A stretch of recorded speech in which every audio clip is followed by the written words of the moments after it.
Hey, what's up, guys? How you doing? Welcome to another edition of the Liberty Report. I'm Professor Red Pill from Straight Talk Podcast, Cyber Cafe Edition, and tonight I'm joined with Adam Mad Maxwell from the Liberty Rising Group. So on this show today, we're not going to chase headlines or anything. We're just going to dissect power dynamics of what's going on currently in the geopolitical sphere or realm of the global agenda. From rising tensions with Iran to political machinery operating behind closed doors in Washington.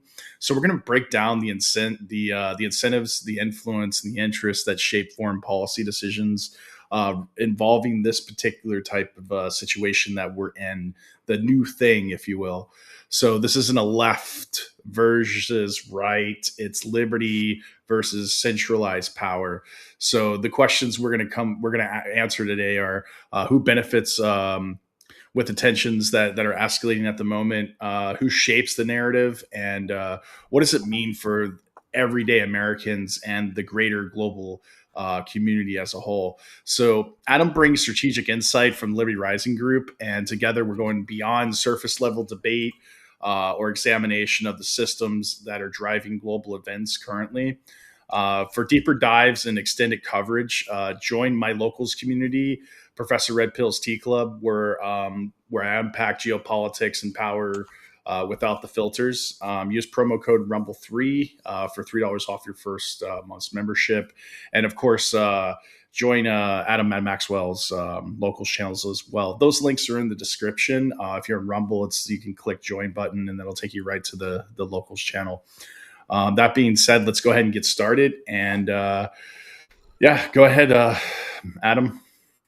Thank you very much for that introduction. So today is the 25th of February, 2026, and you're absolutely correct. This is not partisan, it's not left-right, it's not even temporal in the sense that it's current year. This is systemic, perhaps even systematic, I would say. It's not just a result, it's by design of the system. It's a serious evaluation of reality. I mean, most people think that reality is something that they encounter. It isn't. It's something that you experience. It is also something that is engineered, not necessarily through overt propaganda and direct machinations. Certainly not a sense of a single villain dictating a script. But reality in modern societies is manufactured. Reality that you experience is manufactured through design. By the time it reaches you, it no longer looks engineered, it looks obvious. That's the genius of consensus engineering. Now, no single individual needs to lie outright. No any person needs to coordinate like in a smoke-filled room. This system doesn't require villains in that kind of comic book sense. It requires alignment. It requires people and perhaps this ruling class whose income, status, credibility, and identity are all tethered to the preservation of institutional authority. Academics publish within acceptable paradigms. Journalists quote credentialed experts. Bureaucrats enforce regulatory interpretations. Corporations signal compliance. Algorithms, they prioritize approved narratives. And look, it's not freedom of speech, but it's freedom of speech, not freedom of reach. They will then deprioritize or sometimes just outright censor narratives or opinions, perspectives that they don't agree with. The important thing is each actor here operates rationally within their incentive structure. Each believes they're being responsible, and the outcome is convergence. And this we touched on this last episode with the Soviet collapse. You don't require one actor to coordinate with another actor all towards one goal. You just need the system to be engineered in such a way that the incentives align for the convergence of certain goals. And so you don't need to use overt force to dismantle dissent. You can just kind of structurally deprioritize it. And over time, this produces something that's far more powerful than the censorship. It produces inevitability. There's kind of a sense that this is just how things are. The alternatives are fringe, unserious, morally suspect, or, this is a favorite one, contradicts the science. What science? Don't worry about it.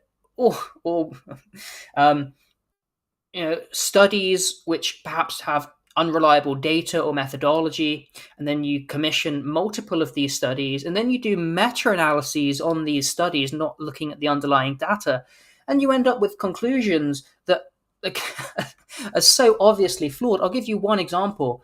There have been studies that said red meat are very bad for you. And then meta-analyses say, oh, the red meat's bad for you. And then you look at the original studies, and they take lasagna, cheesy, oily, greasy lasagna, and this is red meat in the final. And then all the newspapers, or the journalists, who of course aren't journalists but operatives of the system, as every other of these professions. And so now all of a sudden, there is this reality that is manufactured. Red meat's bad for you, for example, or that masks protect against viruses with a load that's small, that's nanometers in size, which definitely goes through all the meshes on the masks. So this is how census becomes self-validating, because the institutions that generate it also certify as manufacturing reality. One thing that makes the system impressive, almost resilient, certainly, is that the people who enforce it don't see themselves as enforcers. They see themselves as professionals, as stabilizers, as defenders of order. They believe sincerely that they're acting in the public interest. And it's the same thing for those who are subject to it. They don't see what's going on. So that's what we're going to be breaking down today. How consensus is engineered, who maintains it, how incentives shape it, and why it feels organic when it isn't. Under the premise that once you see the architecture, you cannot unsee it. Once you understand the incentives, the illusion of neutrality begins to dissolve. Yeah, I mean the situation now is, I mean, why are we in this situation in the first place? Like with a possible Iran strike or potential war. I know, in our promo, in the promo we posted with, we used, what was it, the War Pigs, that was Black Sabbath, and the quotes in that in particular are kind of relevant to like what's going on geopolitically.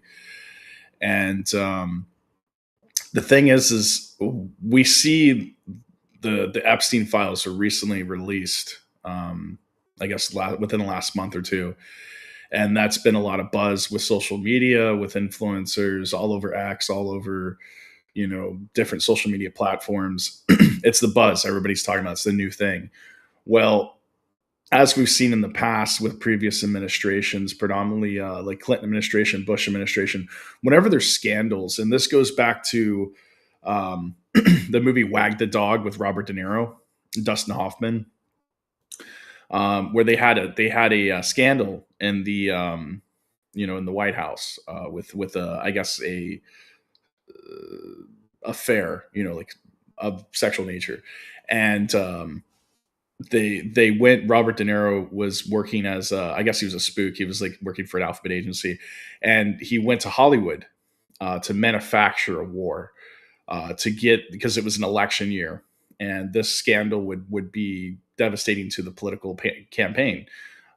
So he manufactured a war through the use of a producer, i.e., Dustin Hoffman, and this was, I guess, was Albania, where's the fictitious war was. Well, eventually, someone from the alphabet agency, from the from the CIA, came and met with him, and he was like, "There is no war. We don't have any any data that says that there's any conflict. You need to end this now." And Robert De Niro was like, "Yeah, it doesn't matter. We're going to do it anyway." And they just cleaned it up and wrapped it up. But the reality is that was a fictitious war. This current conflict is a possible, potential real war. with real casualties, real servicemen that have recently been deployed to the Middle East, to the theater. And I don't know, there's news stories buzzing around uh, Telegram and other types of social media platforms that the servicemen and women recently got a steak, lobster, and crab leg dinner. Um, Generally, when they there's an actual meme or saying in the military that whenever they're feeding you a steak dinner or lobster dinner or crab legs, it generally means that you're getting ready for war, that there's going to be massive deployment. And that occurred, I believe, over the last weekend into this week. And it really does not take time, because most of the if it, as we know and we cover, most of the military is currently in the theater already. They're surrounding Iran. They've been there since Desert Storm, since all previous wars, Afghanistan, Iraq, you name it. And because of the recent conflict that brewed up between Israel and Hamas, and as well as Iran, where they struck, actually Trump pushed the order to actually strike nuclear reactors within the Iranian territory or nation state. Now we know they've basically been moving um, military equipment and military personnel away from bases that are surrounding the Gulf, and moving them further inland into Arabia, which I said that they would eventually do. And when they start doing that, that's a good indication that we're going to war. Like it'll be imminent. Because, like I said, the Iranian missiles are well within range of those bases, and they are vulnerable. And I'm not sure on the anti-missile defense systems that they have established in Qatar and Kuwait. I think it's Kuwait. No, not Kuwait, but um,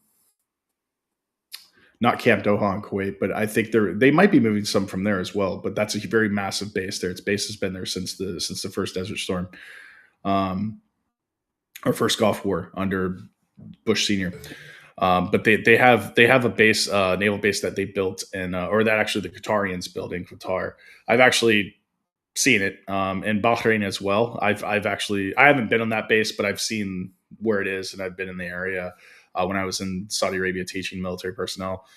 But yeah, there's most of the bases in Saudi Arabia, the U.S. Or allied bases and U.S. bases. They're further inland in Saudi Arabia, in the middle of the peninsula, and they're far enough away. And the anti-ballistic missile systems that they have in place are mostly on the Gulf Coast. When I worked in the country, I was you could see them in the desert and whatnot when you're traveling to and from Bahrain and different provinces, the Eastern Province in Saudi Arabia. But they're all over. They're it's well fortified. So I wouldn't say that necessarily the bases are well protected. They're not going to be protected against an anti-ballistic, ballistic missile, obviously, but Scud missiles and different types of surface-to-air missiles. Yeah, they have a high likelihood of averting those or taking those out.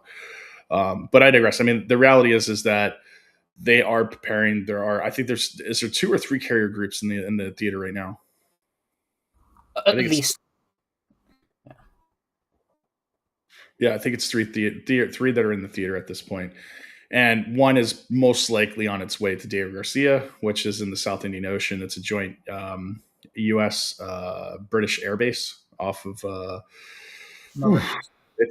It's been there a while. That's generally, if they're going to do any type of like strategic bombing range, it's going to come from that base. It's in the Indian Ocean, South Indian Ocean. And they most likely moved a lot of bombers there as well. I don't, that's top secret stuff, so I wouldn't know that at all.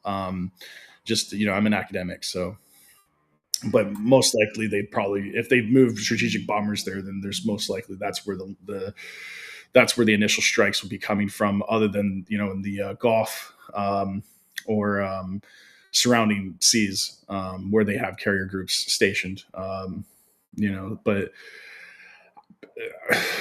I don't know. I mean, it's very possible that they will strike. And Gerald Slinte, I guess recently, either today or yesterday, had said that the likelihood of a U.S. strike is imminent, and it'll probably happen over the weekend. Which today is the 25th of February, like you had mentioned at the beginning of the podcast.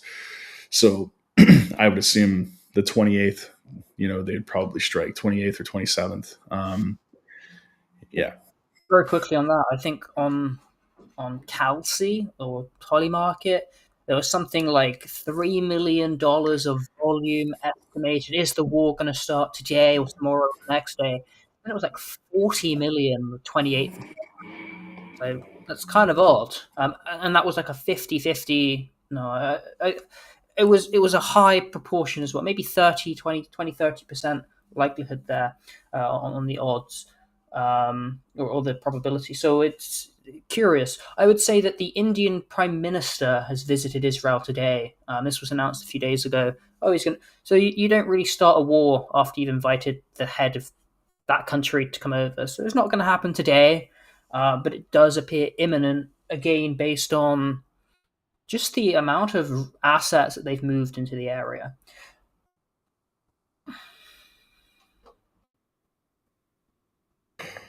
Yeah, I don't know.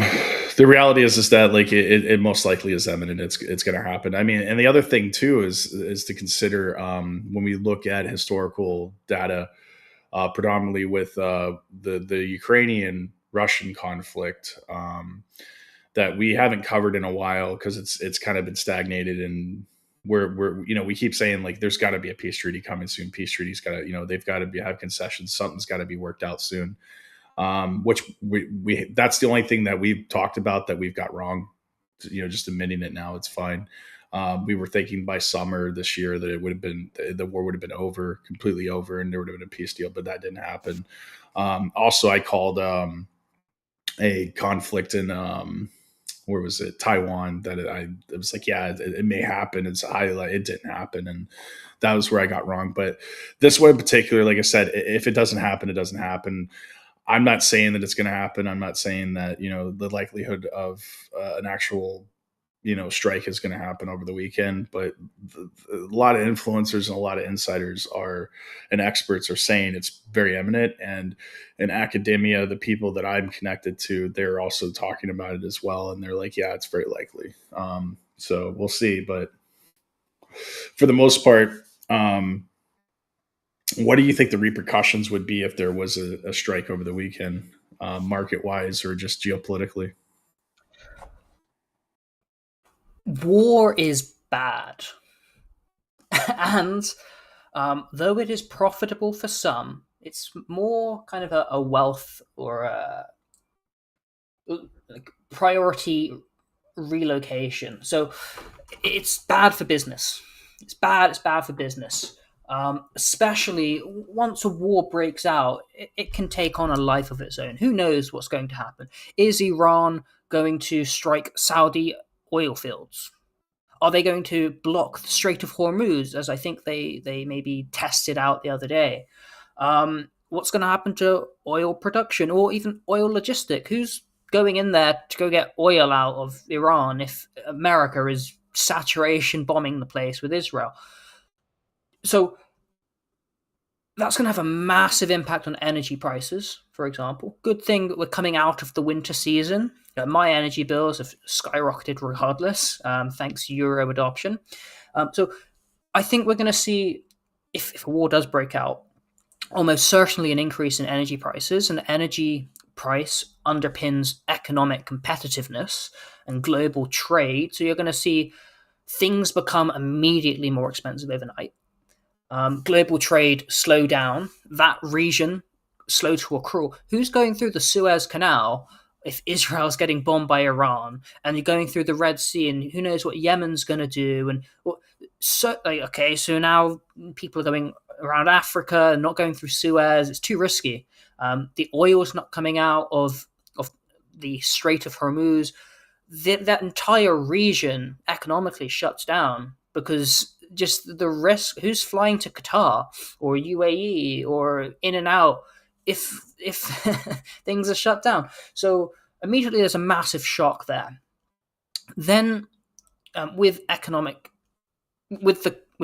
discompetitiveness there, and the one can say, well, my bill that month was actually, pardon me, my bill that month was actually fine. It may take some short time lag to catch up on the impact, but it's coming. I think that you'll see an immediate drop in all stocks, all equities, with the exception of military stock. Good time to buy. Same as last year and the year before and the year before. Military technology stocks, Palantir, Reichmetal, many of these stocks, very, very good to buy. I also think based and I'm not certain on this because I've not studied enough of the technical analysis, but it seems reasonable that with the drop in liquidity from equities and the kind of a rush towards stability, I would imagine that store of values, gold, precious metals, Bitcoin specifically, I think these will all experience an appreciation in price. Now, Bitcoin, I think Bitcoin's been on the kind of decrease in Bitcoin dominance lately. Other coins have done better. Gold's done fantastic. What happens is how the crypto markets work, it's the microeconomic of the crypto market, but it's the macro within the crypto. When there's a crisis, money flows to Bitcoin, store the value, and everything falls elsewhere. And that's how this market corrects and cycles. So I think Bitcoin will do well. I think the other coins will not, probably. And I'm not so familiar with markets right now as as I'm not in them, as I don't have any capital to exploit. So that's what I think will happen economically. Everywhere is going to suffer a serious shock. Who knows how long that will last? It's important if Iranian energy production is blown up, it seems probable they will then blow up Saudi. These things, it's not just a drill in a bit of sand where oil is just flowing. My understand, especially the refineries, my understanding, this is billions and billions and billions of dollars, and it's not something you can just build in an afternoon or a month or a year. My understanding is this could last a long time. You go back to the 1970s, there was the OPEC, the cartel, the crisis where they said, we're not selling you oil, or we're not selling you much oil, we're going to restrict the supply of oil. And what we saw is stagflation, which we've been seeing now anyway, which is stagflation is when you have both rising prices, inflation, and a contraction in economic activity. So we will see the price of inputs, energy specifically, go through the roof, probably, certainly up, and economic output contracts, a stagflation. Now that's 1970s. That was not over in a year, 2 years, 4 years. Even this war in Ukraine has had a massive impact. But as soon as the war stops, things, there's a normalization period, but things they should be able to recover pretty quickly, unless you're in Ukraine, of course, but the rest of the world. If the oil production, refinery, etc. facilities are destroyed, that's a long problem to resolve. So a lot depends on what the war will actually look like. Who knows? It can take a life on its own. And again, the war may not occur, but again, what I'm hearing too is Iran's on the chopping block. Israel is very adamant. Here are our demands. Those demands are unreasonable. They're understandable, but they're unreasonable. World War I kicked off for far more reasonable demands by Austria to the Balkans, to Serbia, far more reasonable demands. And they said, I think that they agreed to 27 and a half of the 28 demands, and Vienna invaded them anyway. Israel, they've made 4, I believe, unreasonable demands, which, surrender sovereignty. Not just no enrichment, not just give up, not just stop nuclear enrichment, which they're not doing. No enrichment, not for medical, not for economic. No enrichment. Give up your enriched material. Limit your missiles, I believe, to a 300-kilometer range, about 200 miles. And number 4 is stop funding terror networks around the Middle East. Who is the greatest sponsor of terrorism in the Middle East? Do you know? the United States of America, who overthrew Assad and replaced an Islamic regime who's murdering Druze and Alawites and Kurds, America and Turkey and Israel. One could say, well, it's Israel, but it's America, then Israel, Turkey, yeah, Iran as well. Iran probably more than Turkey. I don't know, but the point is, like, a resistance to some is a freedom fighters to others. What is the axis of resistance? Well, it's resistance to the United States of America, but most importantly, most prominently, resistance to Israel.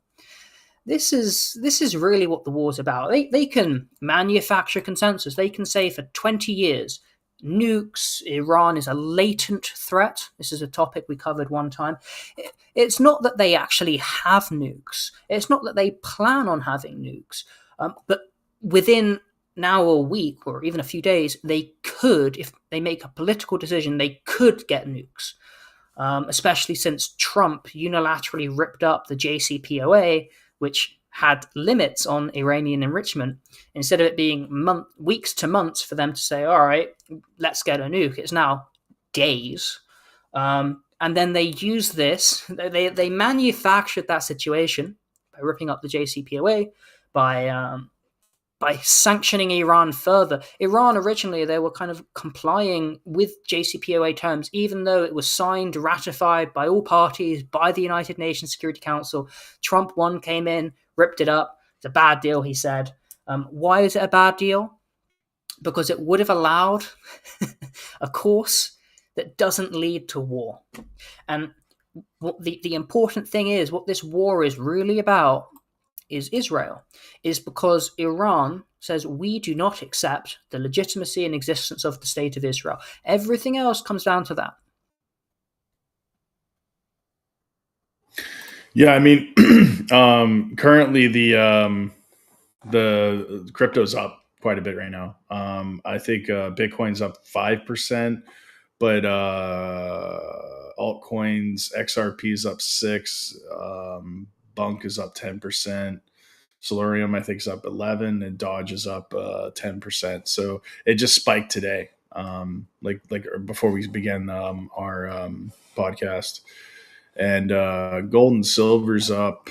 Silver's at $91 an ounce. Gold's at 5,222. And then let me see right now. Crude's up. It's up $70 a barrel. 60 to $70 a barrel, 6-7.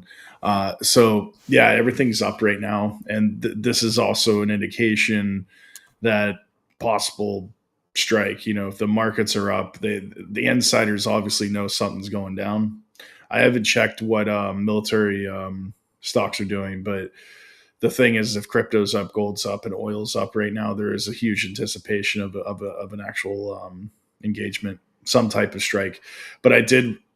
In research I did, from my understanding, the Iran leadership has said that basically any type of aggression or any type of strike on Iranian territory will result in a full-scale unleash of hell, so to speak. That's not a direct quote, but that's just my words.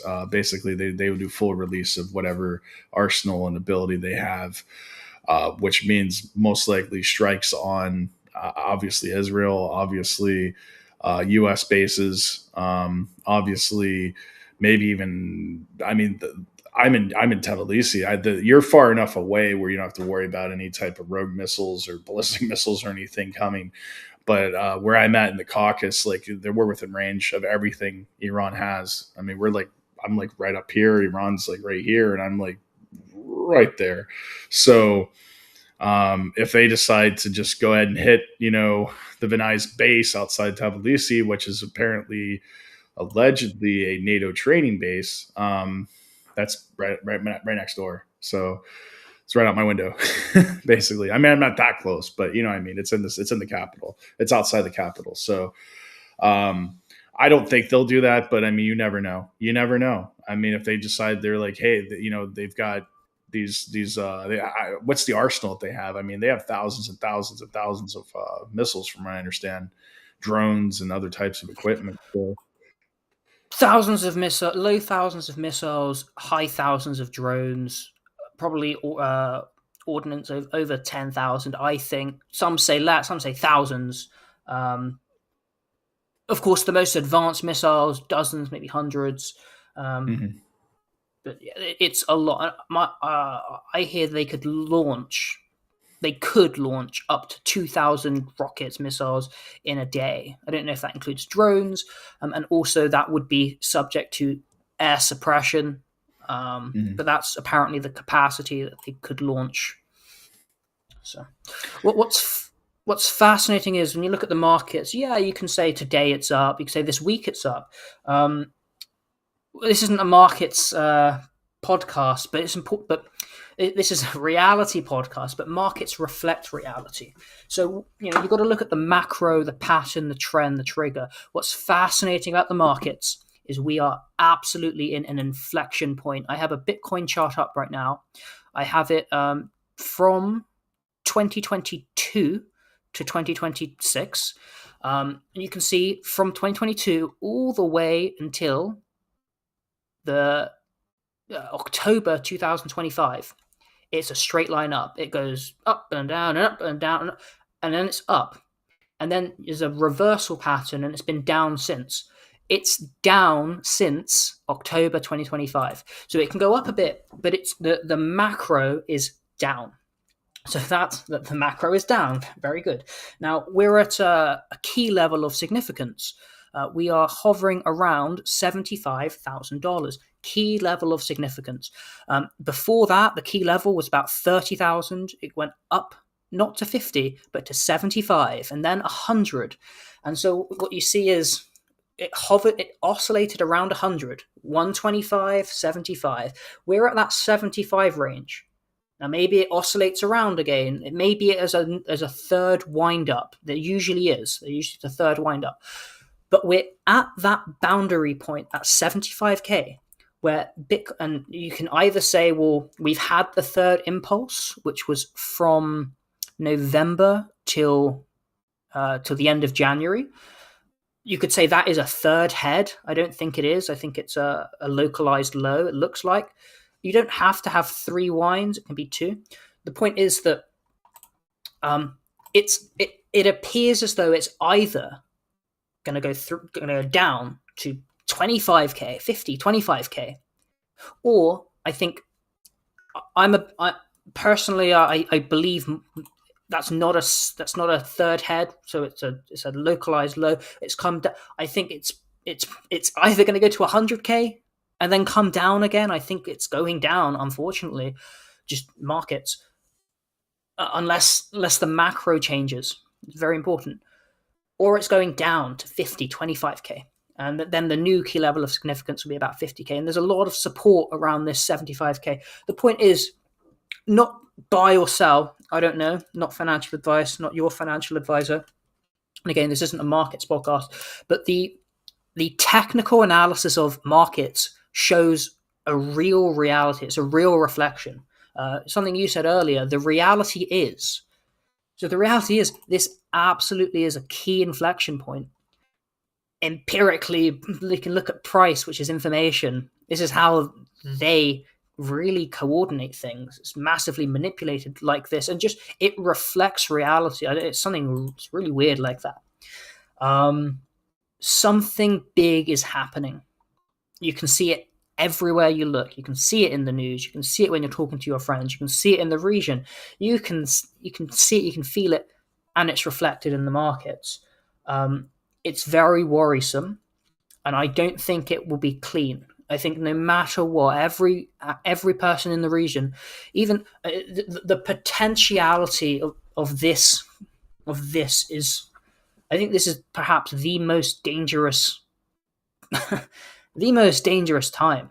I mean, one could say, and very true, that the war concerning Russia in Ukraine has been the most dangerous, and it was. I remember in the last couple months of Biden's presidency, there was a congressional or a Senate report that said Ukraine said, we want long-range weapons to strike deep into Russia, and Biden said, we're going to do it. And the Congress, I believe, said, we believe that the likelihood of nuclear war is over 50%, that it's going to happen. So that would be terrible, absolutely terrible. Fortunately, Trump came in, said we're reversing this policy. But just the other day, Ukraine using, I think it's called a Flamingo, which is a Ukrainian-made system, really British, and it's also built in Denmark and in Germany, and finished assembly in Ukraine. It's a British system. They struck a strategic, nuclear, a strategic weapons manufacturing plant deep in Russia, and Russia said this was why the war began, because we didn't want NATO and using Ukraine to be able to strike these places, so that the potentiality of that conflict for even more escalation is very serious. At the same time, Russia is very mature, or reasonably. It's restrained. It has the clear conventional capacity to defeat Ukraine over this long attrition war. In contrast, in this region, Iran versus Israel plus, that's not the case. Israel is not able to absorb the level of losses and attrition that Russia has, and it doesn't feel constrained by international or any law at all. They strike like a rattlesnake. The potentiality of this war in heating up like that, I think it's more dangerous than the conflict in Ukraine. This is why some people say Israel is the greatest threat to world peace. Maybe.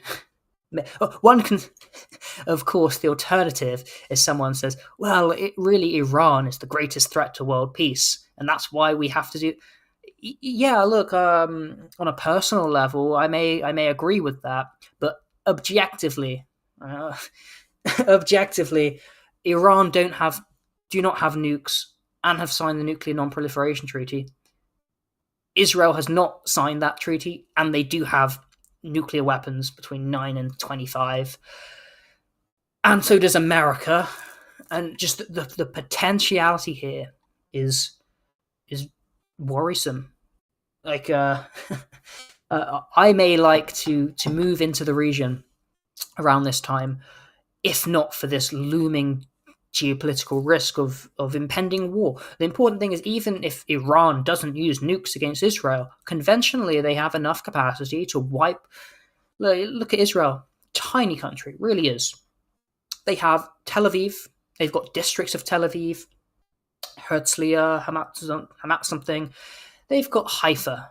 There's Jerusalem, which no one really wants to blow off, but you've got Tel Aviv, Haifa, Jerusalem, Eilat, Ashdod. Oh, I've ran out of Israeli cities. Iran, huge. The point is, Iran could devastate Israel conventionally.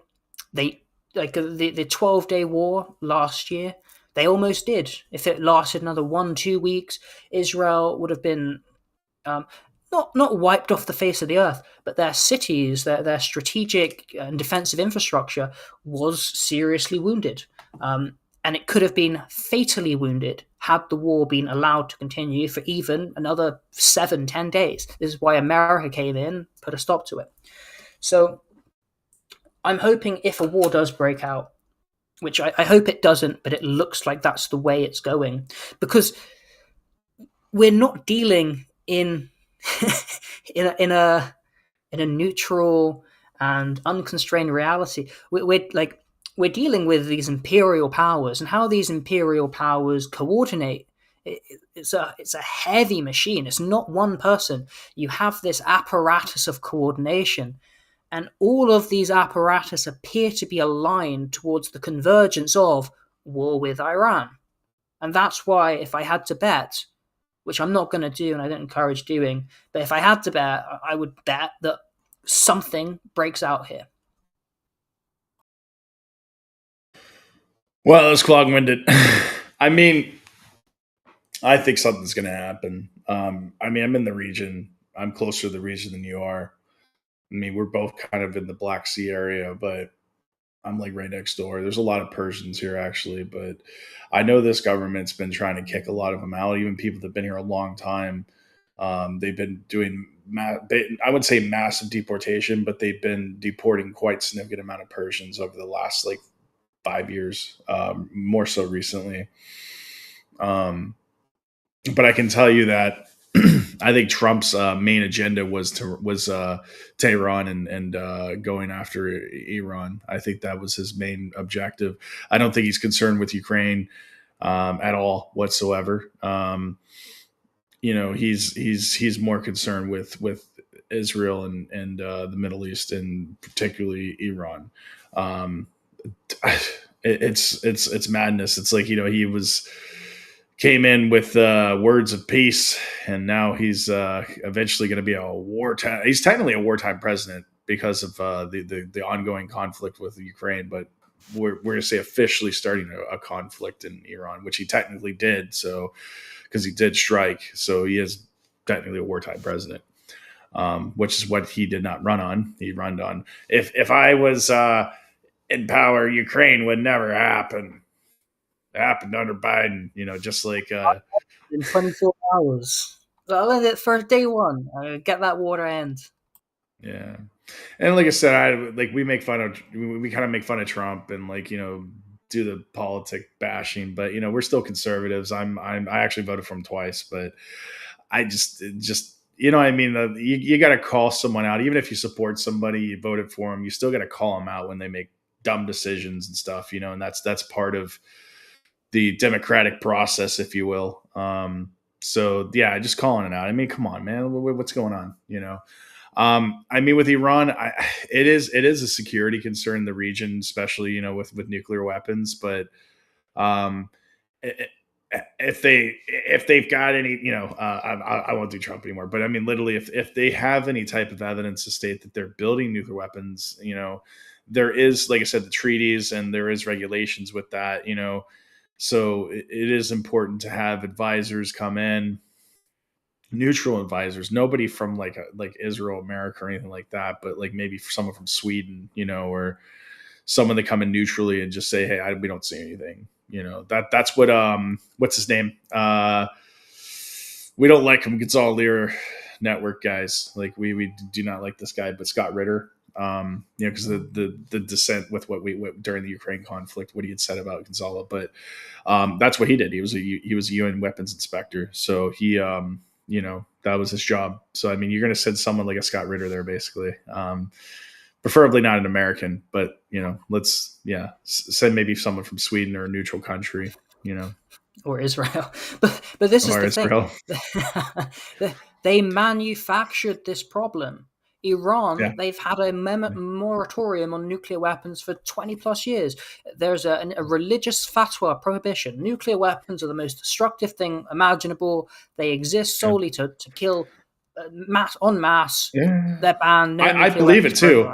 I believe that they do not want to build nuclear weapons. I personally believe, as an American, as a supporter of Trump, and I'm not a mega guy, but I truly believe that, and they had inspections, and under JCPOA, it was all regulated. There were inspectors in all their nuclear facilities. Iran had to comply with regulations on nuclear enrichment. This was a deal. It may not have been the greatest deal of the century, but it worked. It was signed. It was ratified. It was law. And Trump unilaterally ripped it up, and the Europeans guaranteed it, but they also said, all right, it's ripped up. When we say that it's manufactured, it doesn't mean it's completely fictitious, but they've pulled the strings of the situation to make it such that this crisis, it is a security concern that Iran could produce nuclear weapons. Well, they said, we don't want nuclear weapons. We have no intention of nuclear weapons. We've just got kind of civilian enrichment. There was law regime, JCPOA, joint comprehensive plan of action to regulate that and make sure that there is no security concern here. And yet, this is continuing the threat, because this is Iran is a regional pole, a great power of the region, has been for thousands of years. Yeah, economically too. I mean, they have a lot of agricultural consumer goods products that they do export to other regional countries. I don't think we have any Iranian products here, but I was in Dubai and they were selling Iranian food and products there, and Saudi as well. Am I muted? Can you hear me? Oh, I can hear you. What about Oh, okay, dates? cool. We have dates here from Iran. Very nice. Dates Majnoon. usually from Saudi. Saudi produces some really good dates, especially from the what was the region? I'm sorry, I'm drawing blank. I was actually teaching there. I was at an Aramco facility. Anyway, And then I digress. The thing is that Iran's a very it's an economically viable country. It's a very large land mass, and they are geographically located in the Asian Manor, between the Silk Road historically and currently. And they have science, technology. I mean, and like I said, I do have contact. Like a friend that a business. He's a banker, fellow banker, and he's traveled there a couple of times. He said it's like normal. He's like it's just like being in America. Like it's normal people, chill. It's very modern. And it's just interesting. Like it's even more modern and more so than what the heck Syria was. Like Syria was pretty secular under the previous the government.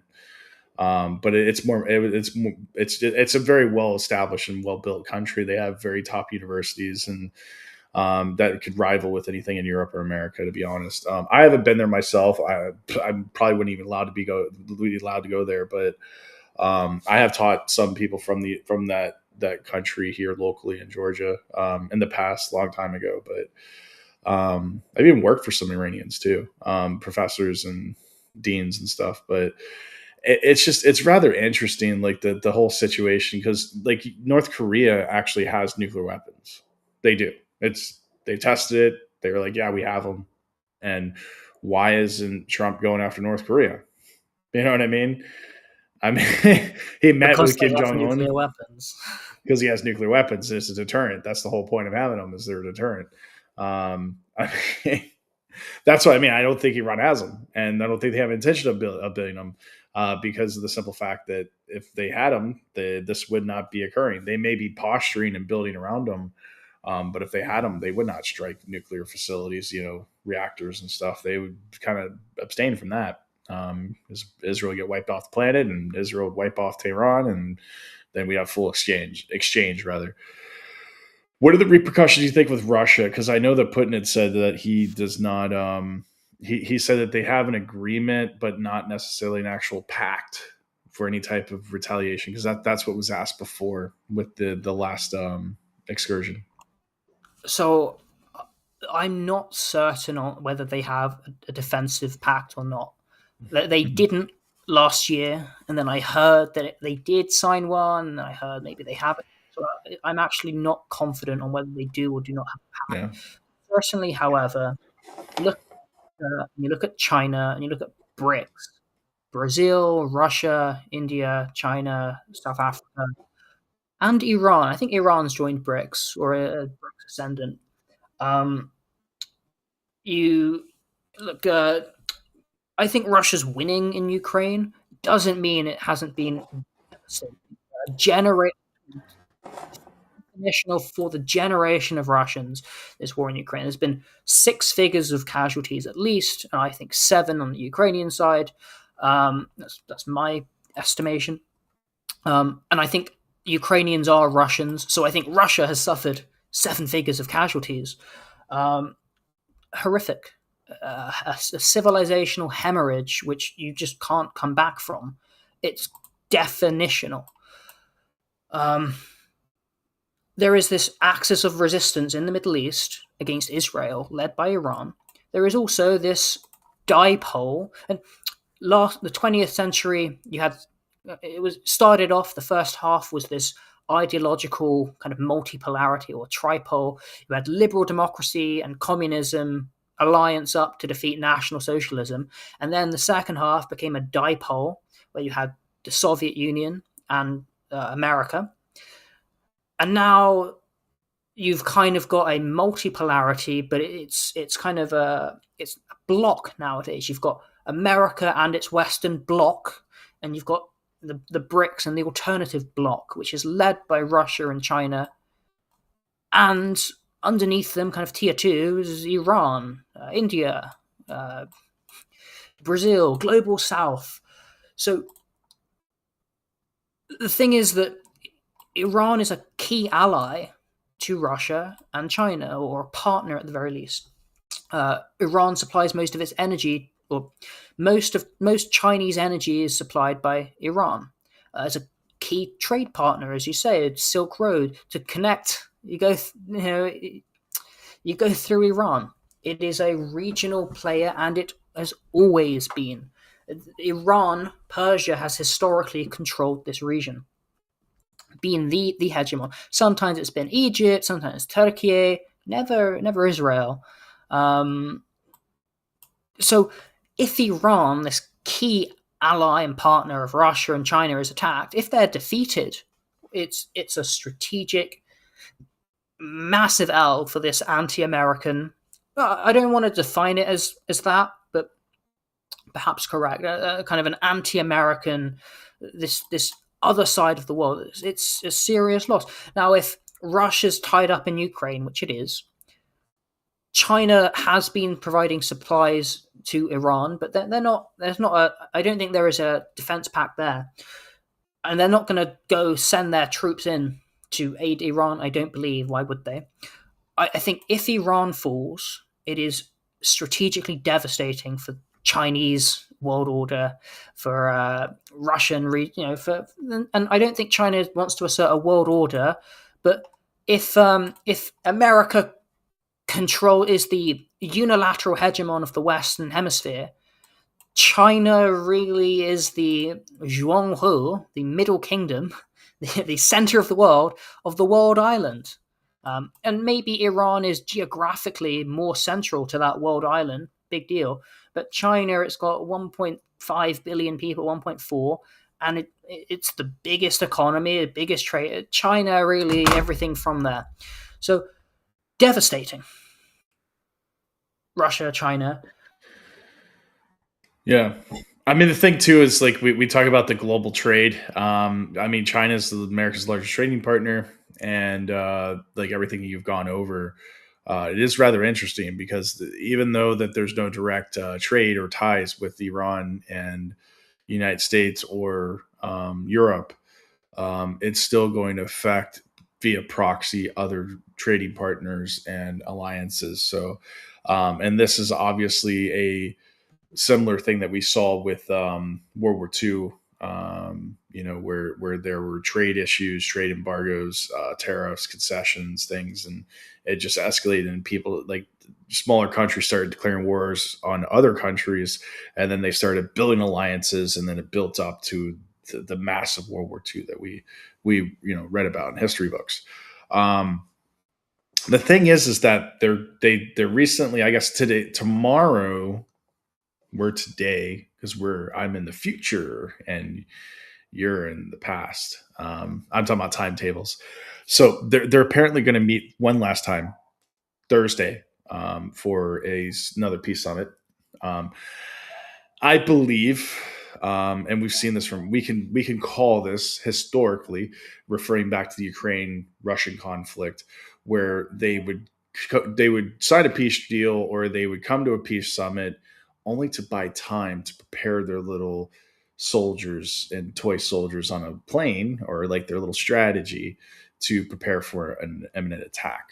And it's definitely an art of war strategy, and it's also historically been something that the United States does. That NATO, particularly, not necessarily the United States, but just NATO in general, has done with Russia, not just once, multiple times, and we're probably going to see that same repeat. I mean, because now would be the third or fourth time in the small period of history, the last 10, 15 years.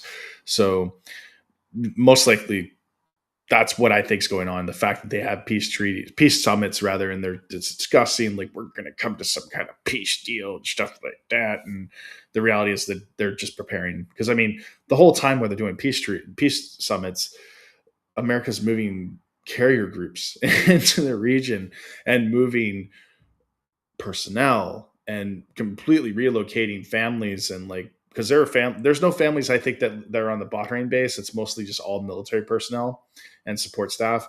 But I think the Qatar one, there might be military families there stationed, but I'm not sure on that one. But the reality is they're moving entire bases off inland to the Arabian Peninsula. So why would they do that if they felt that the peace deals would be fruitful or beneficial, or they would think that there would be some kind of concessions, they would come to some type of peace agreement? Why would they do that? Massive amounts. I mean, I could see like moving stuff a little bit here and there and putting some stuff in, but massive deployment, giving last meal of testament to soldiers before deployment of crab leg steak and lobster, and you know what I mean? That's when they deploy people, because they're preparing for a war. It's a tradition, actually. That's why it's interesting. What was the pizza? Twitter pizza?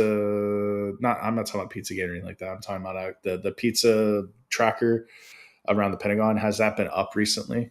That you're aware of? We usually post in the Telegram group, and that link's in the Went up description. the other week, perhaps. Okay.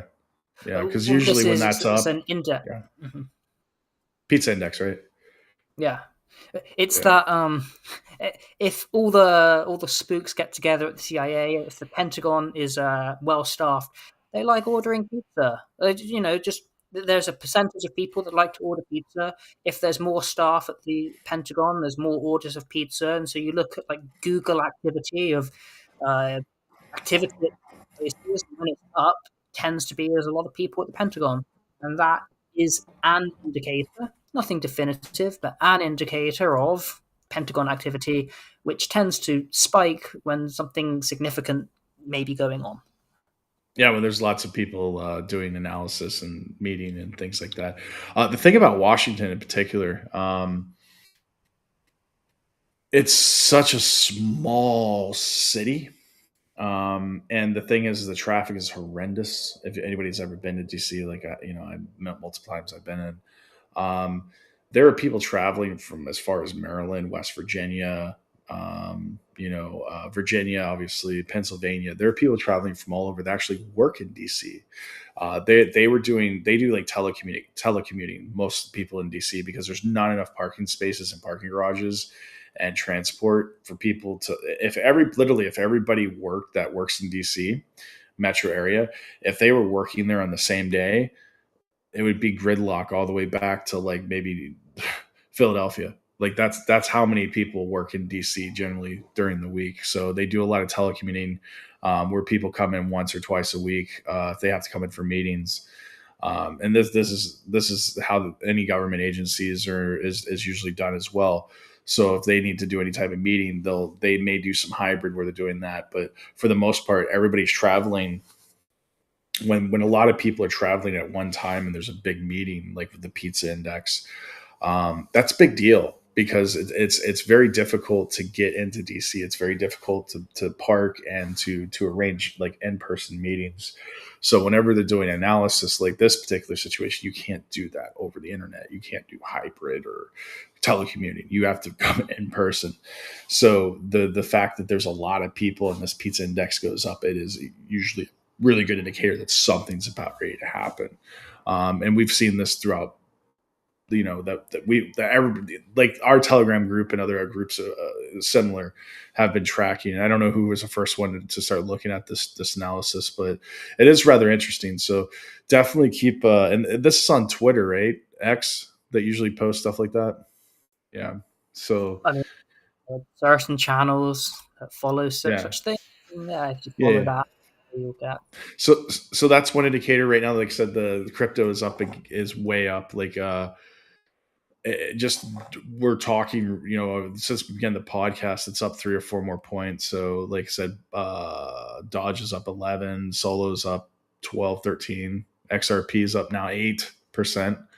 And Bitcoin's up 6%. Ethereum, am I pronouncing that correctly? That's up 12%. So just since we began speaking or began the podcast so it's skyrocketing. I didn't anticipate that. Gerald Sente said that, like he said that if there's an attack or a strike in Iran, that the crypto market would probably crash. I remember what I said before in the Telegram group. I'm not sure if I talked about it in previous podcasts, but I had said that crypto might actually crypto, gold, silver. It may skyrocket as a result of any type of war. Reason why is because crypto is a means of exchange. It's a commodity, but it's also the main thing is you look at it from a commodity standpoint. It is a means of exchange. It is a tool for digital transfers. But the main thing is like if ATMs go down, or if there's bank holidays and stuff like that, it's hard to get cash out. It can be sent digitally, but like they could shut off stuff, Swift and different things temporarily.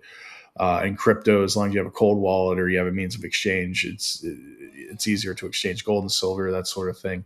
So this is store of value. People are going to be holding on to these, and they're commodities. So obviously, if there's a war, what happens to commodities historically? So that's where I disagree with Gerald Celente. I that's why I was like, I'm not selling my crypto. It was down quite a bit, but I was like, I'll just keep it in and see what happens, because it's more of a savings or retirement account for me than anything. So I keep it as a store of value, just like gold and silver. So I don't like selling it, even if I'm up. I just leave it in for long haul, because if you look at the long enough average, it generally does pretty well. Or it has historically, as you pointed out earlier in the podcast. I don't want to get too far in there. Like I said, we're not a crypto podcast. We're not an investing podcast. We're just speaking about this in generality and relevant to the conflict and how it's going to affect the markets and the overall system of system pigs. And that's not my word. That the late Gonzalo Lira was using that term at the beginning of the Ukrainian conflict, which basically I think was part of the reason we know what led to his arrest and ultimate death, was the fact that he was calling news journalists and Ukrainian officials system pigs. I mean, it's a fitting term. It's a fitting term, to say the least. I don't know, where did he get that from? Was it said before in like literature? Because he's a novelist. He was a novelist and a literary artist. So I never heard that before he said that. That was original. I was like, whoa, system pig. That makes sense. We've borrowed it and we've used it, but yeah. We've been since the 19th century, the term pig has been a derogatory slang for a police officer in 19th century English slang, but it was popularized and redefined in American culture in the 60s and early 70s by counterculture protesters and the Black Panthers. But this is pig. System pig? I'm not sure. It's compound. Yeah, because system is system. We talk about systems, power in American society, power in the global society. So that's a system. We're talking about systems per se. So he just created it. Then he was the original. I like I said, we'll just say Gonzalo Lira was the origination of system pig, and we're using it today. It's on my thumbnail. So yeah, I didn't want to name the podcast System Pig because it's algorithms, but it's in the thumbnail. System pigs serve and protect the ruling class and their interests, and they violate your rights and your interests. They're not just system pigs like the uniformed pigs of the system, just the police, right? It's not. It's more than the visible apparatus of government. You got the suited legislators, you got police, the uniformed pigs, you got civil servants, state functionaries.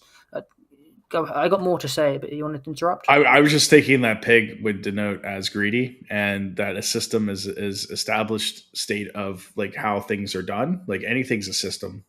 There's systems to anything. But the fact that they are a determined pig of a system means that they're greedy. They're greedy nature of the system. So they're just gobbling up resources, and they don't think anything of it. It's just, that's what I would think as to explain the acronym or the. I mean, they eat the slop, right? Like they often reap personal benefits, whether monetary, social acceptance, career advancement, or perhaps just ideological comfort. They choose to align with the system because doing so provides them a tangible advantage or perceived system boost. But I wouldn't say it's necessarily that's the primary motivation. They knowingly support the status quo. They facilitate propaganda or power structures. They overlook or rationalize the harm that is done to others. For example, I was just following orders or process regardless of the outcome. And they frequently aid a minority at the expense of the majority. That's not ethnically. That's the system may benefit a select group, political elites, corporate interests, or bureaucratic hierarchies. These are the select minorities. And then they impose costs, financial, social, or ethical, on the broader population. So the system pig not only benefits from this disparity, but may also be instrumental in perpetuating it. A system pig, it's they side with the government against the people. Yeah, I can see that. There's many ways to talk about this. Some may say it's quite inflammatory language. I think it's appropriate lexicon. I think for the situation. Yeah, I think it's like a slap in the face. Sometimes it's needed. I mean, Hans Hermann Hoppe, one of the most prominent right-wing anarcho-capitalist thinkers, he says it slightly different. He says the state is an institution run by gangs of murderers, plunderers, and thieves, surrounded by willing executioners, propagandists, sycophants, crooks, liars, clowns, charlatans, dupes, and useful idiots. The state is an institution that dirties and taints everything it touches. So all those that surround that gang of murderers, plunderers, and thieves are those system pigs, typically. And some of them are uniformed pigs, some of them are state functionaries, some of them are just charlatans, dupes, and useful idiots. I was watching a video the other day of some like arrest, and the police, they knock at the door. We want to talk to this guy, and the father says, "Is he under arrest?" And they refuse to answer, and they say, "All right, go get your son." He says, "No." And then they just attack him and say, "You're under arrest for obstruction." And he's like, "What?" And I'm like, "Okay, what?" And then I go to the comments, and this is the black pill for me. And the comments are like, "Haha, yes, good police officer for grabbing that guy." And some of the comments were like, "But there was like these pigs didn't say, yes, he's under arrest. Here is a warrant. Here is the legal authority for detainment." They just said, "Yeah, we want to speak to your son." He said, "I don't think so." And so all those useful idiots, whom I have some of the most contempt for. The most contempt for, I think, are the bureaucrats. The worst. And then those useful idiots. And then you've got these system actors. You've got the bureaucrat, the corporate actor, the media node, the academic. Many others, I'm sure. Just those are off the top of my head. And this is not left versus right. This is the system versus you. And you should hate their system. Not our civilization, not your country necessarily, but you should hate their system of control and coercion and consensus manufacturing. And this coercion is often, it's so sophisticated nowadays, it's subtle rather than overt. And one 100%. One of these key core mechanisms is what the late, great John McAfee would describe as neuro-linguistic programming. This is why whenever you see Iran, they are the enemies, they are the demons. Oh, there's a conflict going on in Mexico, Iran were behind it. Same thing with Russia. Oh, something bad happened in Europe, Russia's behind it. In England, any bad thing that happened is because of Russia. And the media is the keynote for this, and the algorithm perpetuates that. And this is one of the most powerful tools they have, neuro-linguistic programming. But it's beyond that. Again, it's how they manufacture consensus by framing topics, defining the acceptable boundaries of questions of thought, selective sourcing of experts, who they amplify, the pressure they place on society, social signaling, algorithmic reinforcement, that's a huge one, and then an institutional codification, and that tends to be with credential gatekeeping. Say, who decides who is competent, who certifies that, who's allowed to speak, how dissent is unqualified as a conspiracy, as well as, and that's more overt and it's very sophisticated with algorithms nowadays. But you also have those more tacit ones where, you want a promotion, you want research funding. Well, we have a certain worldview, a certain direction that we're not saying you have to align with it, but everyone else who is aligned, they're getting ahead. And your work is good, I suppose. Right. And this is why I think it's so sinister and malevolent. Yeah, I agree with you 100%. I want to get into some comments that we DC177, our avid follower.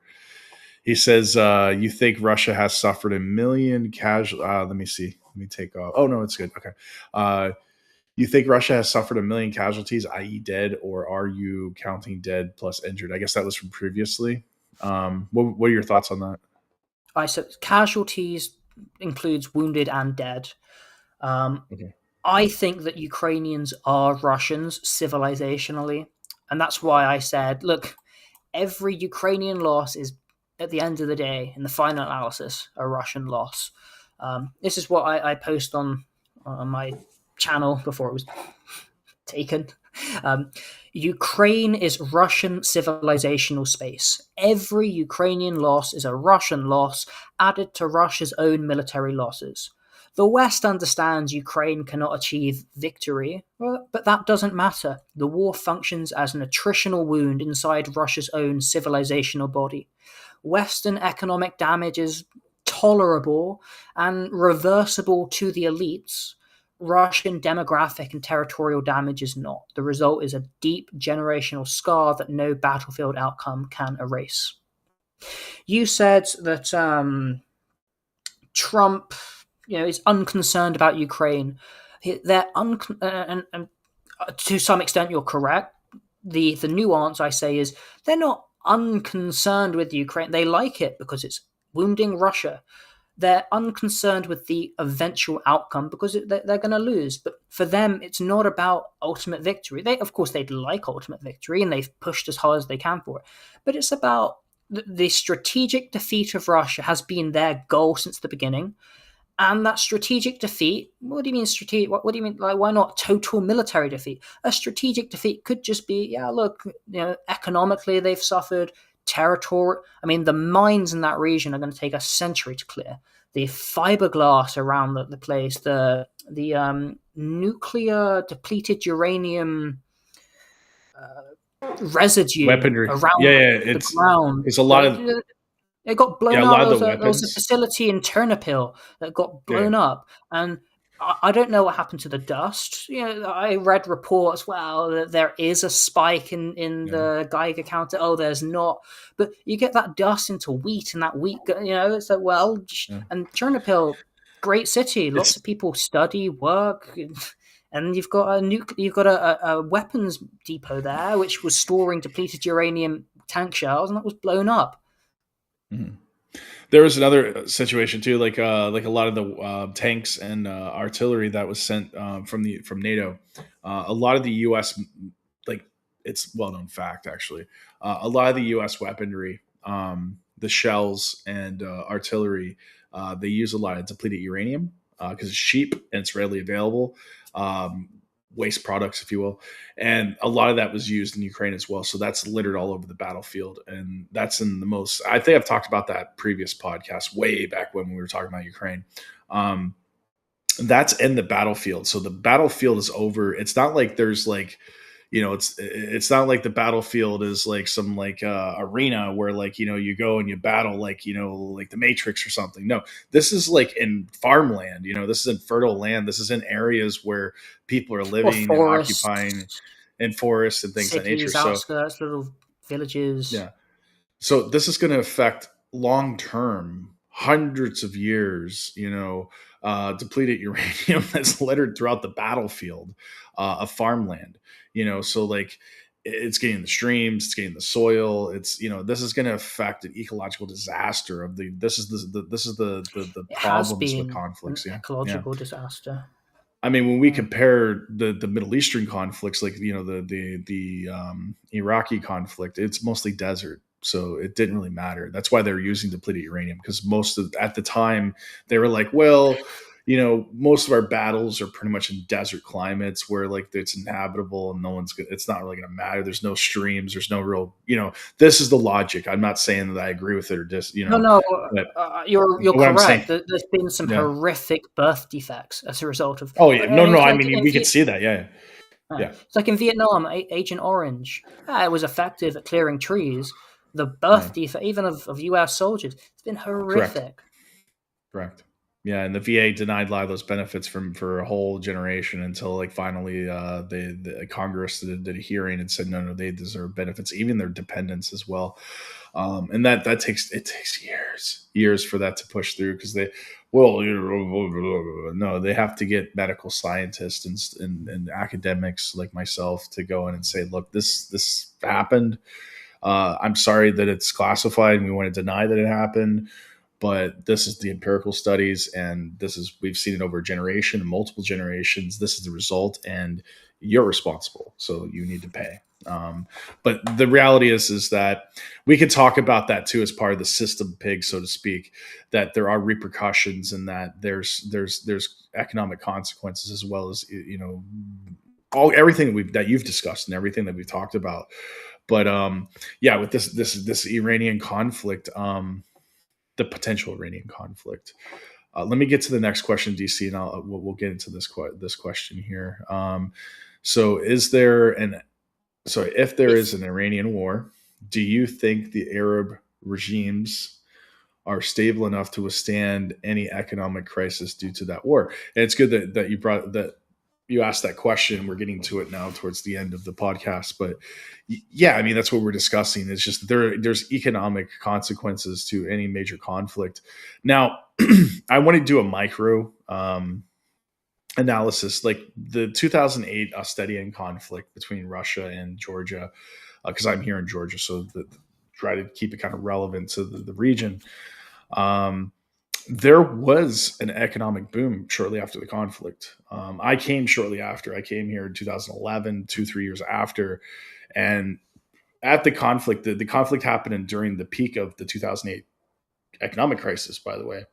So there was building, but apparently the building had stopped. So they were building, they're manufacturing homes, and there was some growth and things of that nature, because the Rose Revolution happened prior to that, and a lot of money started coming in due to reforms. However, the economy just stopped basically because of the conflict. But shortly thereafter, America sent, financial assistance, EU sent financial assistance, and then a lot of money started flowing in. So there was a huge economic boom shortly after the conflict. And that's what we talked about in a previous podcast about the Ukrainian conflict. We were talking about a possible peace deal that was coming over the summer.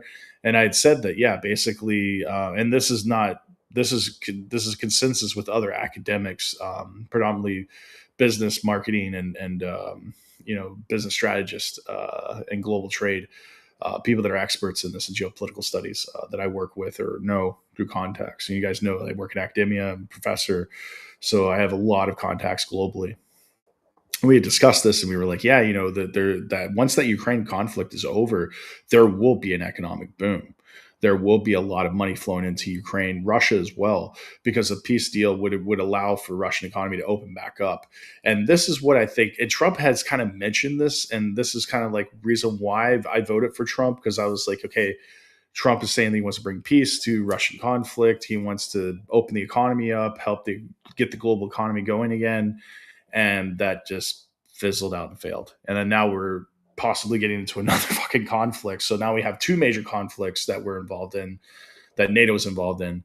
And it's like, well, dude, I voted for you because I wanted an end of Ukrainian Russian conflict that you said that you would orchestrate, and you've done nothing. You just sat on it, and you've made it even worse for Russia, made it even worse for the Black Sea region. The Black Sea region is actually worse off under a Trump administration than it was under a Biden administration. So what are you doing, bud? What's going on? What are you doing to help the situation? Causing another conflict in the Caspian region is not going to help the Black Sea region. It's going to make it worse here. because it's already bad. And then the government that's here, and I don't want to talk too much about it because I'm here, but they're not helping the situation either. So what are we doing? Is it just the race to the bottom? I mean, is it just system pigs not giving a shit? Like, hey, man, there's money to be made here and here, and as long as we keep these wars going, man, the money's going to be flowing from the heavens like manna. I don't know. It's just, yeah. What do you think on this? Why do you think the US government gives a shit about the prosperity of the Black Sea region, the Caspian region, the Caucasus? They don't care an iota unless it's about their interests, which is their money. And this is how the US took over Hawaii. Hey, we've got lots of investments in sugar plantations, and hey, the government there, they're anti-American. Oh, they are, says Congress, after lobbying and manufacturing this reality in a war. And so the US warships rock up and take the Queen and say, "You belong to us now, or we'll kill everyone." Oh, I see. Okay, then it was right. They make something up. There are times where there's a war that's justified because a legitimate casus belli, a reason for war. Frequently, and with the US especially, they just manufacture it. Doesn't mean that there's not legitimate grounds around it. Hawaii, they said, what if Japan or China go and get it? Plus, they're anti-American. Plus, we've got interest in the economically. And so Congress is like, okay, we'll annex Hawaii. I just want to go back to that question from DC. Are Arab regimes stable? First thing to say is that Iran is not Iran is not Arab. There are Arabs in Iran, I think around 10%, 5 to 20, I don't know. But it's Persian primarily, and there's other ethnics, there's Azerbaijani, It's there's Kurds, Pashtuns, Kurds, Kurds. Armenians, It's Caucasus, yeah. many different ethnicities there. So if the question is Iran stable enough to withstand this? It's a big question. Are the surrounding Arab regimes? Maybe so many are you talking the first 6-12 months after the total American victory? Probably long term. The regional calculus may change. So my personal philosophy is bet on the trend until you see indicators otherwise. So I would say probably yes. But if you'd listen to who's that CIA propagandist, Peter Zeihan, he would say, this is going to drop and that's going to drop, and you're not going to have this country anymore. It's Syria, Iraq. That's going to be one country. So that's what the CIA propagandist would say. By the way, admitted, yeah, I've got contracts with Department of Defense. So. And then just before I continue on this point, just on democracy, right? You've said Trump came in on a peace platform. This is what I voted for. Peace summit. Look, Zelensky came in on a peace platform. They don't mean it. They just want you to vote for them. And once they're in power, the power does what power will. Democracy is a regime of manufactured consent. Hey, if you participate in my ritual and vote for me, I promise I'm going to give everyone a puppy, and I'll give you money, and I'm going to do everything you want. When they get into power, they no longer need to conform to those promises, that democratic mandate. Right? The reality is, it's the key quote from today, the reality is they don't give a they don't care. They will do whatever they have to. They will say whatever they have to say to get in, and then they will do whatever they want to do. And the primary motivation there is probably money.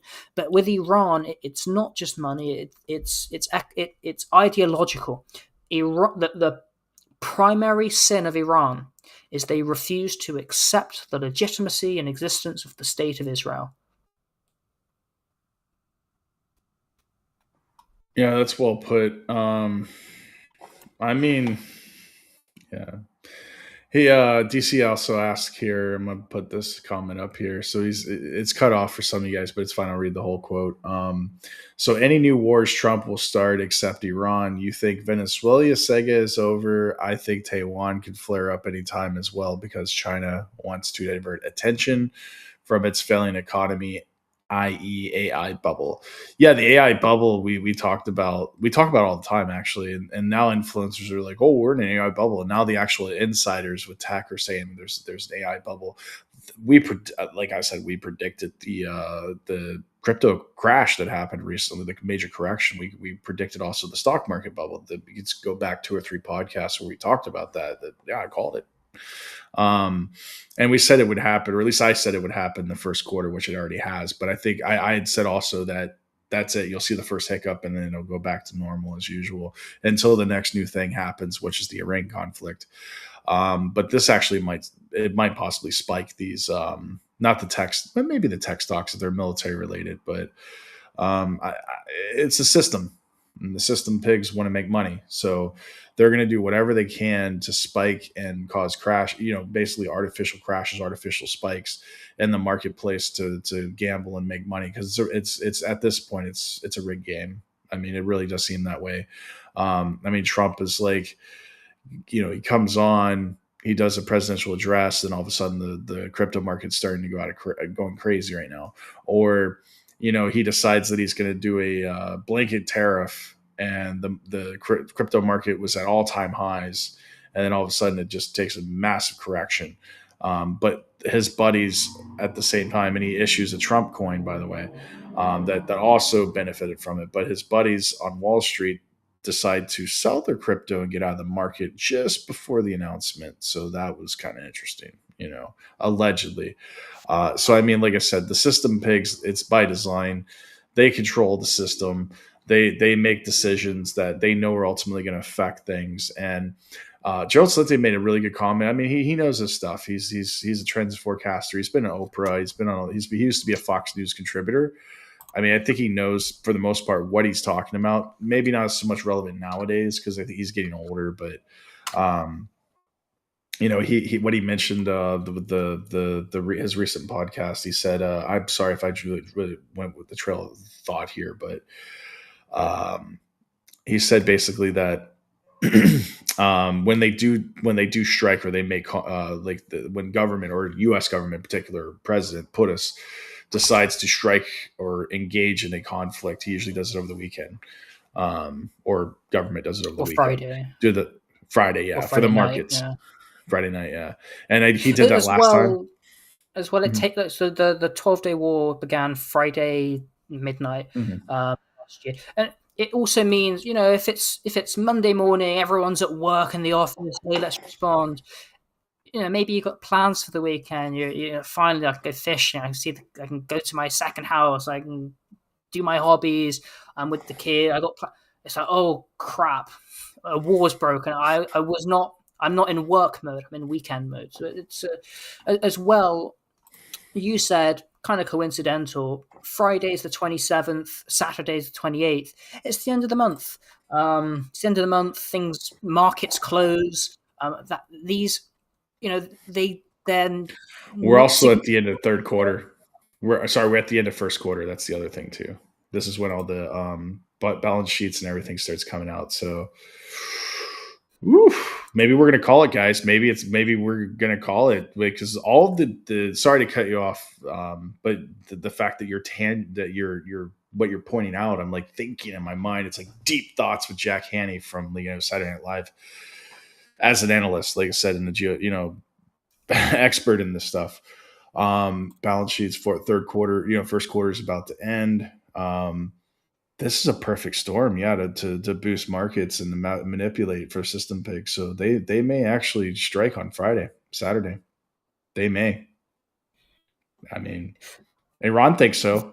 I mean, if Iran thinks so, the important thing is it's probable, right? It's not just we're not saying it will, but it's probable, and because it's probable, it's not just like 10%. High probability.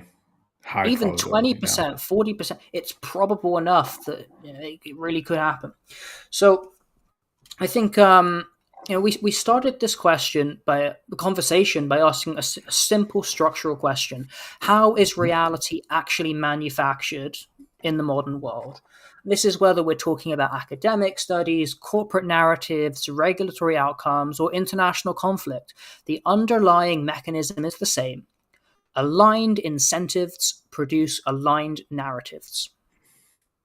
It's a rigged game, darned riggers. And you have confluence, and you have whole apparati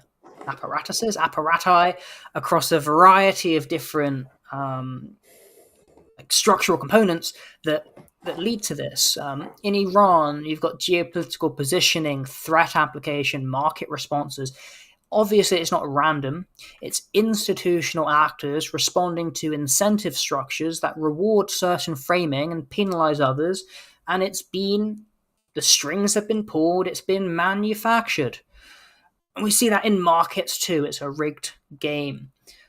In media, they manufacture that consensus around threat levels, implied necessity of intervention, language, neurolinguistic, and economic spillover effects.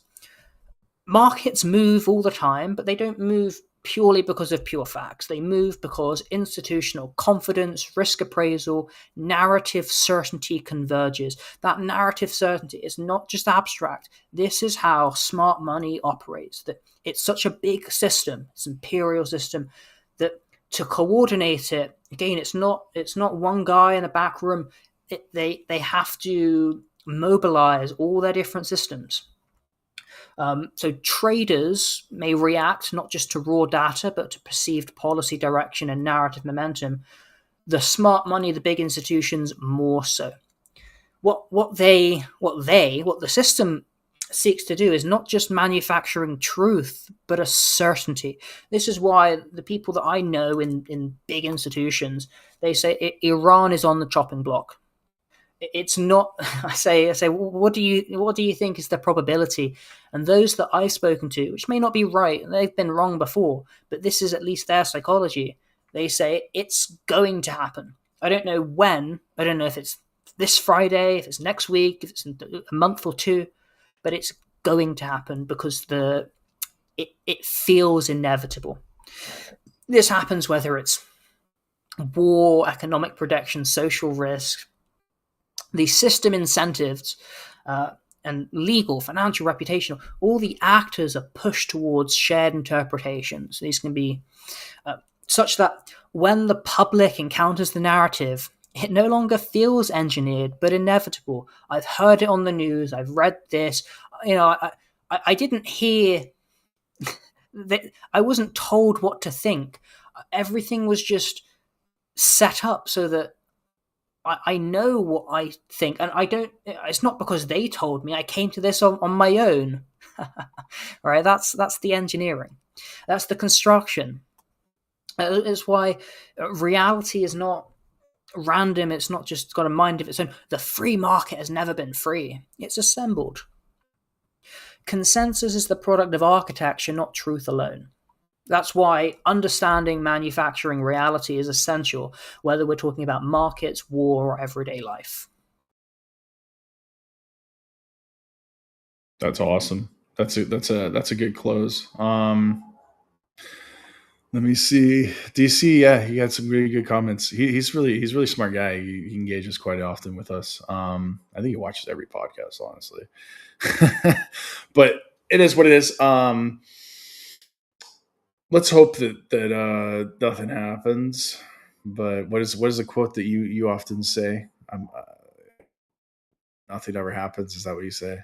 What do you usually say, Adam? Well, that's not my quote. Nothing ever happens is a big quote. Yeah. Yeah. You say it all the time. I do use it a lot, but until you see a reversal or indication or confirmation. So the trend is right now nothing's happening, but there is so many indicators pushing in this direction that nothing ever happens usually, but something seems like it is going to happen. I don't know if it's this week, next week, 3 weeks, 2 months. I am anticipating something happening concerning Iran before November, and probably much more imminently. Yeah, and I always say it is what it is. That's my quote. So nothing ever happens, and it is what it is. But the thing about nothing ever happening is that's the status quo. The system pig, or the system per se, is status quo. That's generally how a system works. Is it status quo? It does the same thing. It's consistent. But we're in uncertain times, and like one of the previous podcast that we did before was about frozen conflict, or was it frozen? It was about ice or whatever. It is what it is. I was talking about uncertain world, and that actually, let me pull it up. Let me go pull it up real quick. I'll look it up.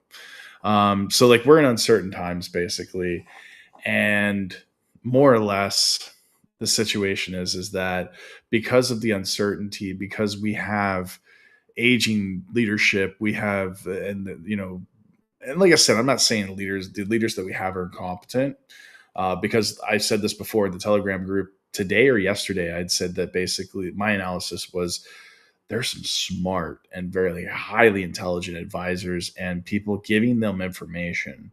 And the thing is like, even we're very smart. I mean, we went to really good schools, and Adam's a very good economist. He knows his stuff, and I know my stuff when dealing with leadership and business strategy and geopolitical strategy. I digress. The situation is there are advisors and there are people like us that give these people information. Obviously, people that are probably more experienced and in the system. And the system pigs, it's up to them to decide what is beneficial for their strategy, and they make the decision. That's leadership. Now, if that leadership is incompetent or misinformed, or their agenda is not for the people or for what's best for, as you said before, minority interest groups, or the club or whatever, and they make poor decisions, that's it. But we did talk about previously last week with Soviet Union collapse that the system pigs, I'm not going to name anyone in particular, the system pigs then, they benefited by a collapse, by a manufactured, an organized collapse, or controlled collapse, demolition of the Soviet Union. And it was systematic, and it was well orchestrated and well thought out. And a lot of the oligarchs, that this word oligarch came out of that actual collapse, by the way. That's where we get the term oligarch. The term was coined and used as the Soviet Union collapsed. These oligarchs grew powerful through connections through the political system. Yeah, it is. Look it up. Look it up, Adam. If you don't believe me, look it up. Trust me, it's there. So the oligarchs that are ruling like these regions today, they gained a lot of their power and influence through the system of the pigs. They are the system pigs. The oligarchs are the system pigs. They're the ones that gobbled up and greedily took everything that they could through either mafia, as you talked about before, controlled, organized crime. Or it wasn't really organized crime. When you're a mob boss or you're mafia in a collapsing anarchy system, you're a warlord. You are a oligarch. And the other oligarchs were the basically connected people, government people, or military or academics, or anybody that was knowledgeable about the system and the connections. They gained power and influence and wealth as well. So this was, like I said, the current system is that the system pigs in power, when and they know, and it is what it is, there is a reason for them to orchestrate what's going on right now. And it's not like, oh man, there's like chaos and this government and this rogue leader and this crazy stuff and this is all going on. And no. They know what's going on. Trust me.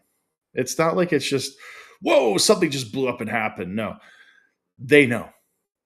The governments, like a lot of governments, they do a 10-year plan. They plan for 10-year contingencies and 10-year, they're well planned out in advance, depending on if it's demand economy or, surplus, or what is it? The communists use, there's an economic term. What type of system do they use? Economic system, the communist.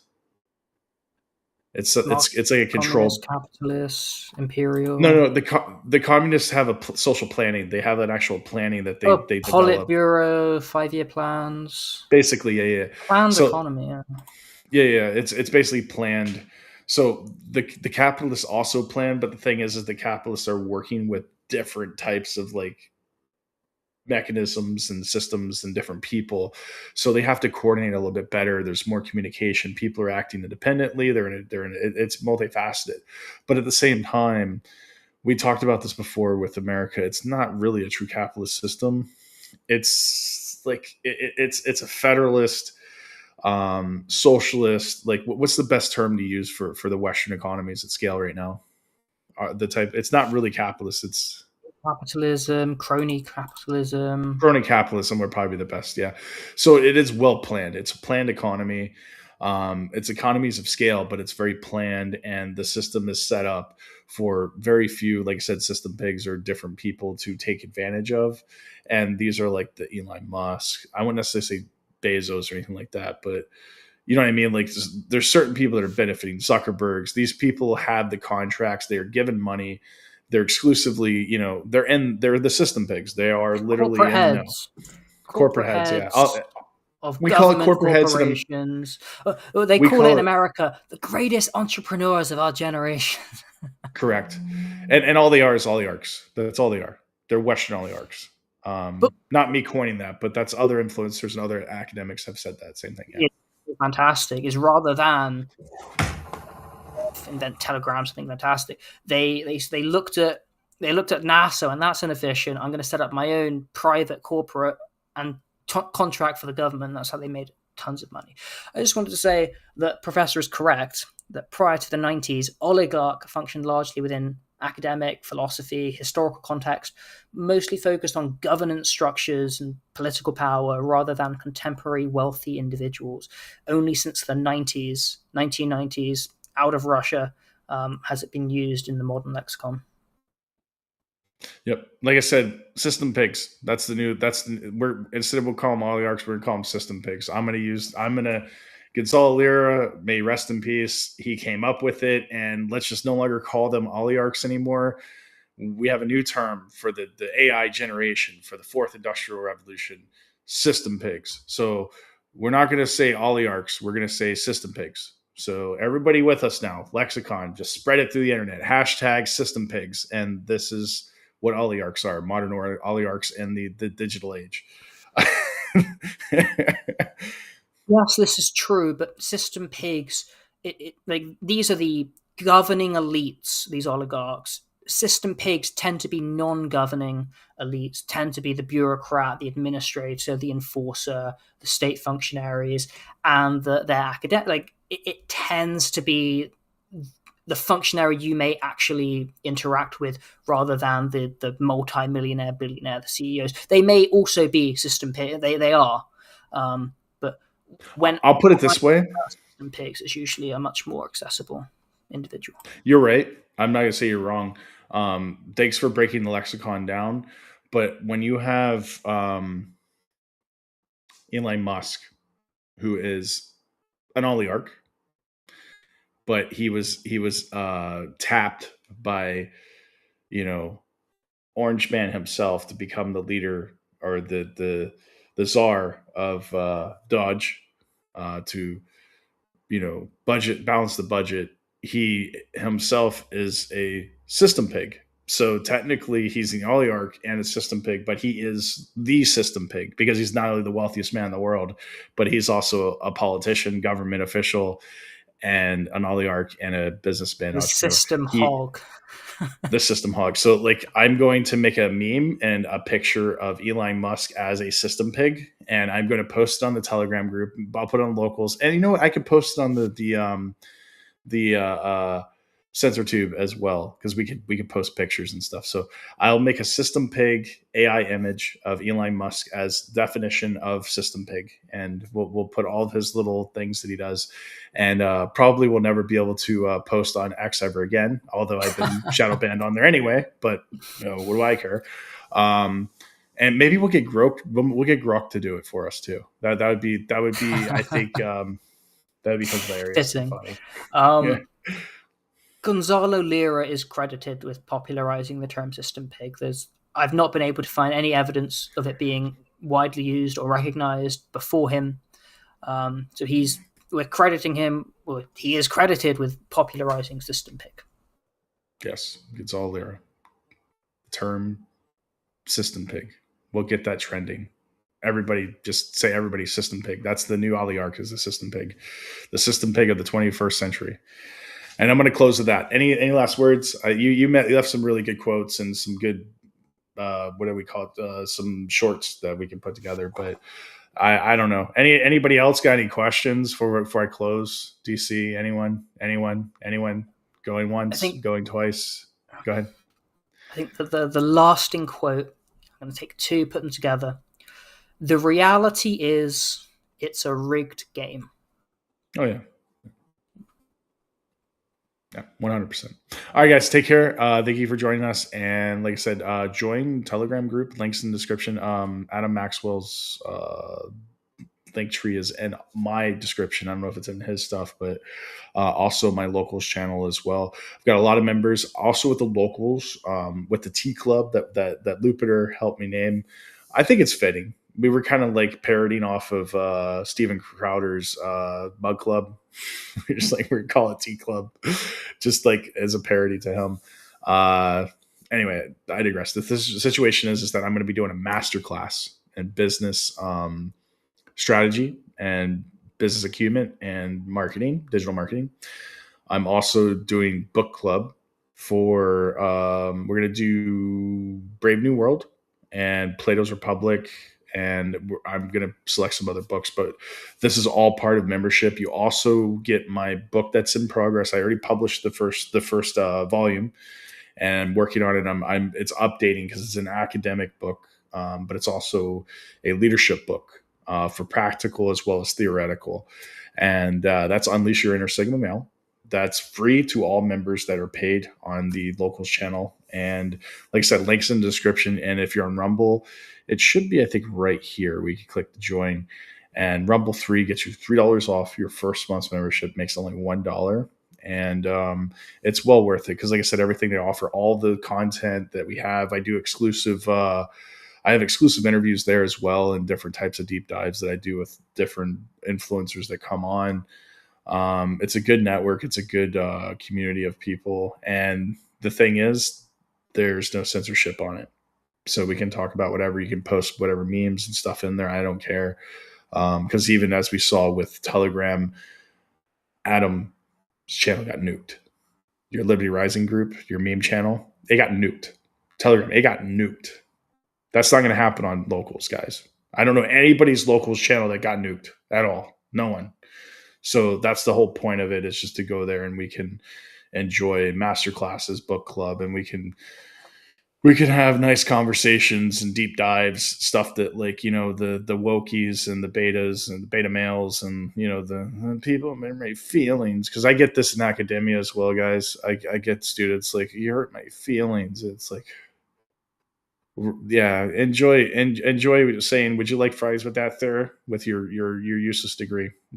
Obviously didn't learn anything from you. So, you know who you are if you're watching my podcast, by the way, my student that says stuff like that. But I digress. Anyway, you guys take care. Good night. And we will see you hopefully next Wednesday. We do this weekly, but like sometimes stuff happens and we might have to skip a week, but we'll let you guys know. But generally every week we're going to start around 8 o'clock. We went 2 hours, but it's fine. No big deal. Take care. Bye.